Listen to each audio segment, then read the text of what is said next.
បាទសួស្តីថ្ងៃនេះខ្ញុំលើកប្រធានបទមួយមកជំរាបជូនបងប្អូនតាក់ទងជាមួយនឹងពាក្យថា carbonization បាទការកាត់បន្ថយការសាយភាយឧស្ម័នកាបូនិកទៅក្នុងស្រទាប់បរិយាកាសដោយសារតែសកម្មភាពនៃការរស់នៅរបស់មនុស្សទាំងនៅក្នុងវិស័យឧស្សាហកម្មវិស័យពាណិជ្ជកម្មការធ្វើដំណើរក៏ដូចជាការសាងសង់ការឈូសឆាយដីការកាប់ព្រៃនៅក្នុងគោលបំណងពង្រីកឧស្សាហភាពវិស័យកសិកម្មទាំងអស់នេះជាសកម្មភាពមួយដែលយើងប្រើប្រាស់ទៅលើប្រេងឥន្ធនៈដែលចម្រាញ់ចេញពីហ្វូស៊ីលក្រោមដីមានសារជាតិកាបូនដៃអុកសាយក៏ដូចជាមេតានចឹងហើយបានធ្វើឲ្យការប្រែប្រួលអាកាសធាតុនេះគឺកាន់តែខ្លាំងឡើងយើងមើលការនៅក្នុងវីដេអូមុនគឺពេលដែលនិយាយពីការបំរែបំរួលអាកាសធាតុគឺយើងមិនមែនគ្រាន់តែសំដៅទៅលើកម្ដៅឡើងនេះគឺយើងសំដៅទៅលើគ្រោះមហន្តរាយផ្សេងៗដូចជា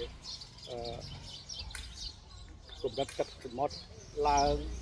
ទឹកភ្នំភ្លើងរលកស៊ូណាមីព្យុះភ្លើងឆេះព្រៃក៏ដូចជាគ្រោះមហន្តរាយផ្សេងៗហើយនៅពីសតវត្សចុងក្រោយនេះគឺកម្រិតកម្ដៅពិភពលោកយើងគឺកំពុងតែឈរនៅ 1.3 អង្សាសេអញ្ចឹងដូច្នេះនេះគឺជាសញ្ញាណប្រកាសសន្នមួយថាយើងចូលរួមគ្នាដើម្បីទប់ស្កាត់បំរែបំរួលអាកាសធាតុហើយរបៀបដែលយើងធ្វើដើម្បីទប់ស្កាត់ឧស្ម័នការសាយភាយឧស្ម័នអស់នោះគឺទី1យើងបដូរពីការប្រើប្រាស់ប្រេងឥន្ធនៈអស់នោះមកការប្រើប្រាស់ធម្មពលប្រើប្រាស់ឡើងវិញប្រព័ន្ធព្រះអាទិត្យក៏ដូចជាធម្មពលខ្យល់ធម្មពល hydro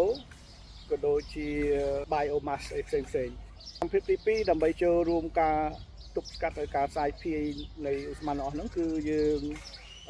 ប្រើប្រាស់គម្រោងgreen building បានថាការសាងសង់ឬក៏លំនៅឋានរបស់យើងហ្នឹងគឺយើងធ្វើទៅតាម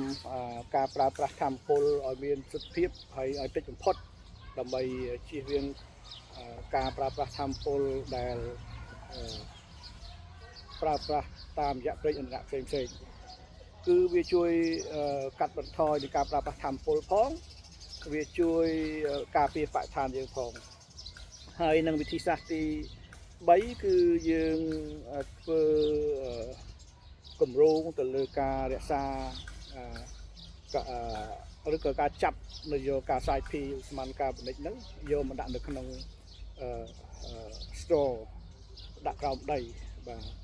ទាំងអស់ហ្នឹងដូចជាតាមរយៈវិធីសាស្ត្រbiocharក៏ដូចជាការបង្កើតជាគោលនយោបាយច្បាប់បញ្ញត្តិផ្សេងៗដើម្បីទប់ស្កាត់ការប្រើប្រាស់ផងហើយដើម្បីលើកទឹកចិត្តសារៈសំខាន់នៃវិធីសាស្ត្រឬក៏ដំណើរការនៃការកាត់បន្ថយការសាយភាយទី1គឺយើងទប់ស្កាត់បំរែបំរួលអាកាសធាតុសារៈសំខាន់ទី2គឺចូលរួមការពារបរិស្ថានទី3គឺយើងជួយបង្កើននៅសន្សំការសំចៃបានន័យថាយើងកាត់បន្ថយទៅលើការចាយវាយទៅលើគម្រោងរុករករ៉ែឬក៏រុករកពូស៊ីផ្សេងៗអស់ហ្នឹងហើយនឹងទី4គឺការពារសុខភាពសាធារណៈដោយសារតែការកាត់បន្ថយនៃការបំផ្សាយភាយជាតិពុលទៅបរិយាកាសក៏ធ្វើឲ្យគុណភាពទឹកកើនឡើងគុណភាពខ្យល់ក៏មានអញ្ចឹងសុខភាពរបស់យើងនឹងកាន់តែប្រសើរឡើងអញ្ចឹងនេះជាប្រធានបទហើយជាពាក្យថា carbonization ឬក៏ការទប់ស្កាត់ការសាយភាយ